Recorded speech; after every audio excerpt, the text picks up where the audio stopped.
NSC Notícias. Oferecimento. Empresas Radar. Qualidade em serviços. Ruas alagadas, deslizamentos, sinal de alerta e susto. Quando eu vi descendo a árvore e barro, daí eu saí correndo. O sábado foi de muita chuva na maior parte do estado. Teve cidade onde choveu em apenas 24 horas, quase o esperado para o mês inteiro. Para as próximas horas, tem alerta para temporais e um recado. Diz a previsão que vamos ter uma melhora no tempo, mas quem vai celebrar a Páscoa fora de casa não pode esquecer o guarda-chuva, não. No litoral, o flagrante de Farra do Boi revela quanta gente ainda não entendeu que a prática é crime. Os preparativos para receber a Fórmula 1 dos mares com a construção da Vila da Regata em Itajaí. E duas emocionantes histórias de renascimento. É uma Páscoa de verdadeira vida nova, sentindo na pele.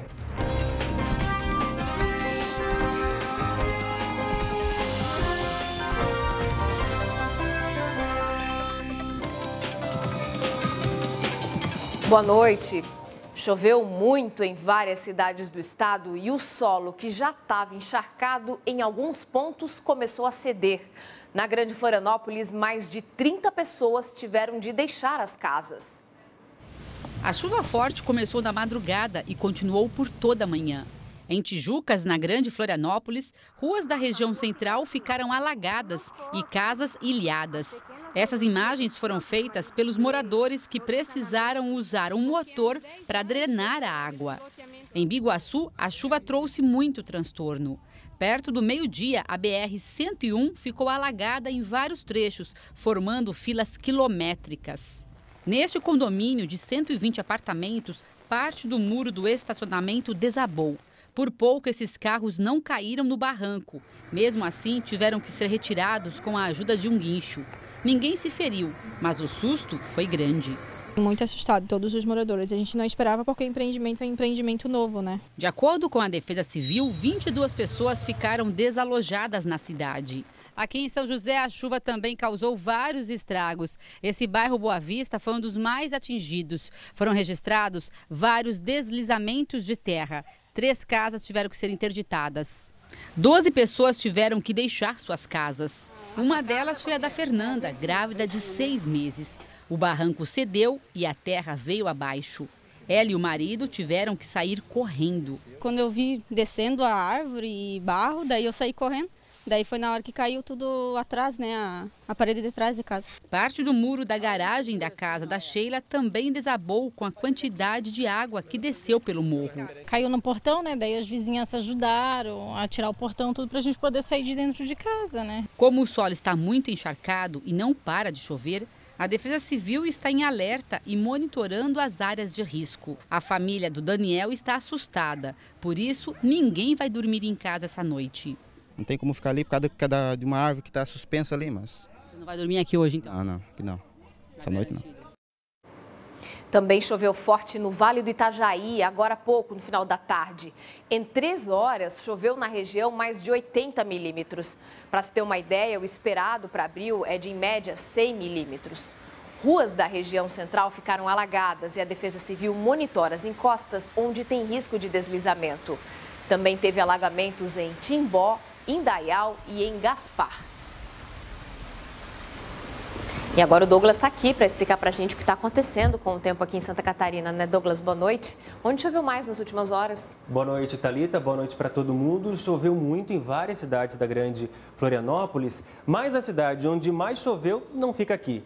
O maior volume foi em Joaçaba, no meio-oeste. Entre as 2 da tarde de ontem e as 2 da tarde de hoje foram quase 100 milímetros. Para vocês terem uma noção, em março normalmente chove em Joaçaba alguma coisa entre 130 e 150 milímetros. Isso quer dizer que em apenas um dia choveu praticamente o esperado para o mês inteiro. Em São José, onde houve alagamentos e aquele deslizamento mais grave, choveu 84 milímetros. Em Santo Amaro da Imperatriz, o acumulado acumulado chegou aos 70.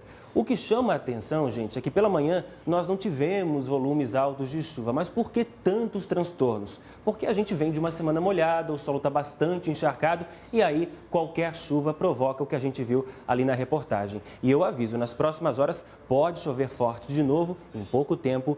Fica o alerta. E essa preocupação se estende para o domingo de Páscoa, Douglas? Thalita, o domingo vai ser menos molhado do que hoje, tá? Amanhã o sol vai voltar a aparecer um pouco mais, mas ainda meio tímido e mais de manhã. É que as nuvens de chuva ganham tamanho durante o domingo, primeiro no oeste e depois elas se espalham para as outras regiões. Isso quer dizer que a chuva nessa Páscoa vai ficar mais concentrada entre a tarde e a noite. Não dá para descartar temporais isolados. E continua esse calor grudento de tarde, 32 de máxima no Vale do Itajaí e 29 no litoral. Já dá para adiantar alguma coisinha para a semana que vem, Douglas? Dá sim, Thalita. Vamos embora. Quase nenhuma mudança. O tempo permanece instável pelo estado. Na segunda-feira de manhã até o comecinho da tarde vamos ter o sol aparecendo um pouco mais. Aí, durante o dia, as nuvens ganham espaço mais uma vez e provocam chuva em alguns momentos. As temperaturas continuam elevadas e poderemos ter pancadas de chuva entre a tarde e a noite. Obrigada, isso, Thalita. Douglas. Até a próxima. Boa Páscoa para ti. Para todos nós. Bom, já nas estradas, infelizmente, 3 pessoas morreram em um grave acidente na SC 410 em Tijucas, hoje de manhã. Um Astra com placas de Biguaçu bateu num Gol de Gaspar. O motorista do Gol, Leandro de Oliveira, morreu na hora. 2 pessoas que estavam no Astra também. Eram as irmãs Annelise e Adriana Correia, de 20 e 27 anos. Outras 2 vítimas foram levadas para o hospital. Em Florianópolis, 2 homens foram encontrados mortos num apartamento da região continental hoje de madrugada. Um deles é o rapper Jackson Soares Aranha, de 33 anos, conhecido como Bebê Gigante. O outro é Márcio Aguiar Soares, de 44 anos. Eles foram mortos a tiros. A Delegacia de Homicídios vai investigar. Em Governador Celso Ramos, durante este feriado de Páscoa, pelo menos 4 animais foram resgatados depois de flagrantes como esse, de farra do boi. A prática, que foi durante anos uma tradição nesta época, hoje é crime. Os participantes podem pegar de 3 meses a 1 ano de detenção e pagar multa. Depois do intervalo, os detentos que estão estudando e conseguindo um diploma e os preparativos para receber a maior regata de volta ao mundo.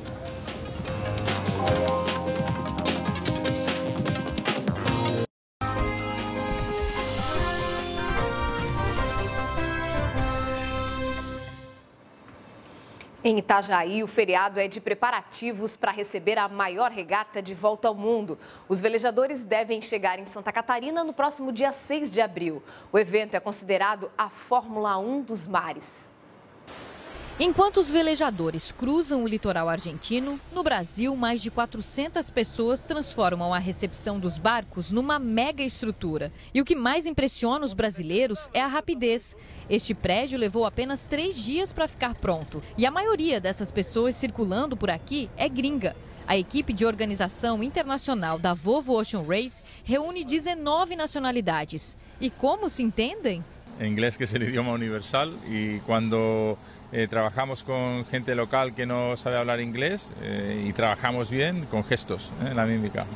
A organização diz que o custo total do evento em Itajaí é de 12 milhões de reais, mas esperam que o retorno supere os 82 milhões arrecadados na última edição. A estimativa é que em 18 dias, mais de 400 mil pessoas passem pela Vila da Regata. Várias interações que brincam com educação, com cidadania e principalmente com sustentabilidade. A Vila da Regata abre quinta-feira. Se os barcos chegarem antes, haverá uma recepção especial. A entrada para o evento é gratuita. Agora o futebol. Figueirense e Concórdia abriram hoje à tarde a última rodada do Campeonato Catarinense. O Figueirense marcou logo no primeiro minuto de jogo, com o Cedron depois da cobrança de falta. O segundo foi do Enan, que recebeu do Hermel e driblou o goleiro para marcar. No segundo tempo, Cedron, de volta, marca o segundo dele na partida. Final Concórdia 0, Figueirense 3. Com a derrota em casa, o Concórdia deu adeus ao Catarinense e à primeira divisão do estadual. Agora aqui na tela, vamos dar uma olhadinha nos jogos da rodada amanhã. Avaí e Chapecoense se enfrentam na Ressacada. É o jogo das 4 da tarde que tem transmissão na NSC TV. Na briga contra o rebaixamento, o Brusque recebe o Inter de Lages e quem vencer permanece na elite do catarinense. Quem também depende apenas de si para evitar o rebaixamento é o Hercílio Luz, que encara o Criciúma fora de casa. A outra briga é por uma vaga na Copa do Brasil do ano que vem. Tubarão e Joinville se enfrentam no estádio Domingos Gonzalez. O JEC garante a vaga com empate, já o Tubarão precisa da vitória. Este mês, mais de 100 detentos receberam um diploma. Eles se formaram em cursos profissionalizantes ou terminaram a educação básica. Um passo concreto para a ressocialização tão defendida no combate à violência. Ele vai cumprir 7 anos por tráfico de drogas, mas a decidiu encarar a penitenciária de um jeito diferente. Está no grupo dos 5.456 detentos de Santa Catarina que estudam dentro do sistema prisional. Porque hoje em dia tem meio que um preconceito com ex-presidiário. Então, se a gente tiver esse certificado do curso, ajuda no mundo lá fora a achar um serviço mais fácil para conseguir se restabelecer na sociedade, entende? De 2011 até hoje, o número de presos na sala de aula aumentou em 300,29%. No Brasil, a gente não tem pena perpétua, a gente não tem prisão perpétua. Então, o que a gente tem que fazer? A gente tem que preparar essas pessoas para o retorno à sociedade. Só aqui na Penitenciária Sul, nos últimos 2 anos, pelo menos 100 presos concluíram a educação básica ou a formação profissional. Para isso, 19 professores trabalham na unidade. A vantagem para os detentos é que, além de aprender e preencher o tempo livre, a cada 12 horas de estudo, eles conquistam também a remissão da pena, ou seja, ficam um dia a menos aqui. Se a gente considerar todo o estado, pelo menos 750 presos estão em cursos profissionalizantes. Nós buscamos aqueles cursos que possibilitam a formação de um trabalhador autônomo. Curso de pedreiro, curso de pintor. Já basta um erro, né? A gente já errou, estou aqui, estou cumprindo a minha pena que eu tenho que cumprir. Então, acho que daqui para frente é pensar positivo para frente, sair, mudar, melhorar para a sociedade, ver que a gente melhorou. Depois do intervalo, a gente mostra como foi a compra de chocolates na última hora e as histórias reais de renascimento nesta Páscoa.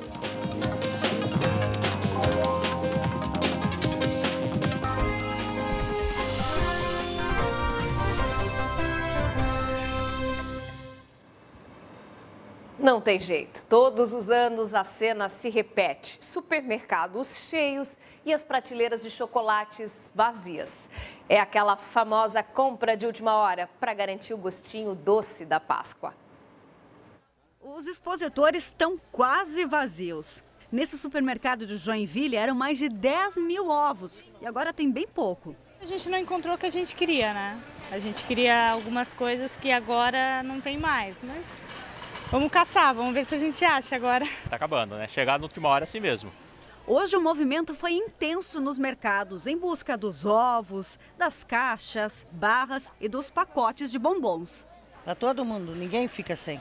É todo ano assim. Muita gente deixa a compra dos chocolates para a véspera da Páscoa. No início da semana ainda estava tudo cheio de ovos. Aqui a procura começou para valer na quinta-feira.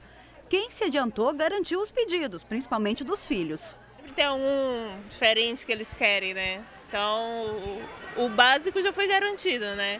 Mas a gente sempre passa para ver se tem alguma coisa a mais, mas já foi tudo, né?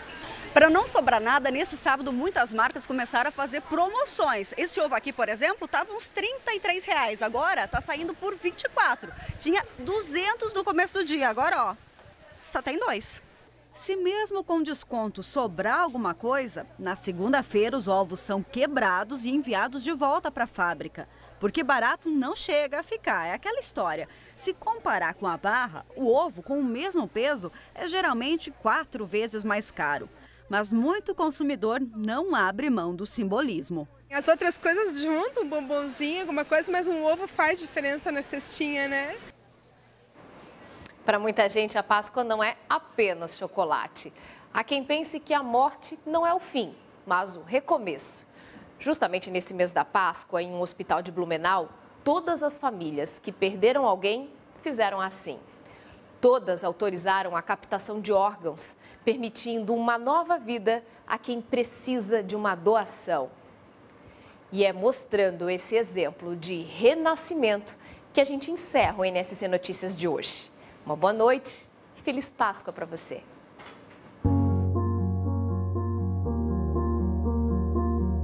A cicatriz é enorme, o prazer em viver muito maior. Para mim foi uma graça que eu recebi, né? Esse órgão aí para mim foi a coisa mais especial que eu já ganhei na minha vida. E foi dado no dia em que comemoravam 43 anos de casados. Seu Aparício teve que sair antes da festa. A família temia que ele não fosse resistir. No fim do dia veio a notícia: encontraram um doador. Porque a gente sabia que teria que ter um órgão, não tinha outro jeito. Minha Páscoa é a saúde do meu marido esse ano, meu coelho é ele esse ano. É tudo de bom, né? Ter o marido de volta com saúde. A morte cerebral de um paciente pode representar a chance de uma nova vida para até 8 pessoas. Basta que a família autorize a doação de órgãos. Santa Catarina é o estado com os melhores índices de doação. Nos casos de morte encefálica, de cada 10 famílias consultadas, em média 8 autorizam a doação de órgãos. Mas dá para ir além. E o que aconteceu este mês aqui no Hospital Santa Isabel é prova disso. Todas as famílias que foram procuradas pela equipe de captação disseram sim à doação. Eu acho que também mudou muito o trabalho dos profissionais dentro das instituições hospitalares. A Central de Transplantes tem treinado esses profissionais para acolher essas famílias e também cobrando que os hospitais notifiquem 100% dos pacientes em morte encefálica. A principal causa de morte encefálica é acidente vascular cerebral. No ano passado, metade dos órgãos captados aqui no estado vieram de pacientes que tiveram AVC. Na segunda posição desse ranking, vem o traumatismo craniano provocado por acidentes de trânsito. No momento de perda e dor, os catarinenses se mostram ainda mais solidários. A Isabelle está de coração novo graças a isso. Para ela, a Páscoa nunca fez tanto sentido quanto agora. É uma Páscoa de verdadeira vida nova, sentindo na pele. O transplante, sim, ele muda muito a forma da gente ver a vida. Ver o quanto ela é mais bela, o quanto ela pode ser mais colorida. E perceber o amor que existe em cada uma das pessoas que tem por ali, que você nem conhece. E isso, sim, é fé, é renascimento, é Páscoa. Para mim foi um presente.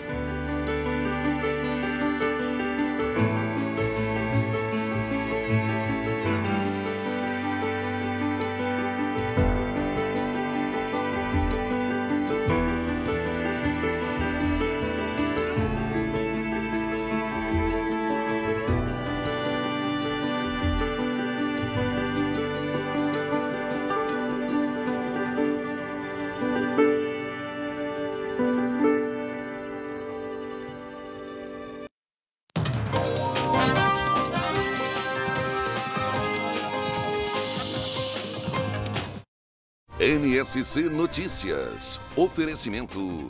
Empresas Radar. Qualidade em serviços. Somos Portal Jornal e Rádio. É NSC Total. Acesse nsctotal.com.br.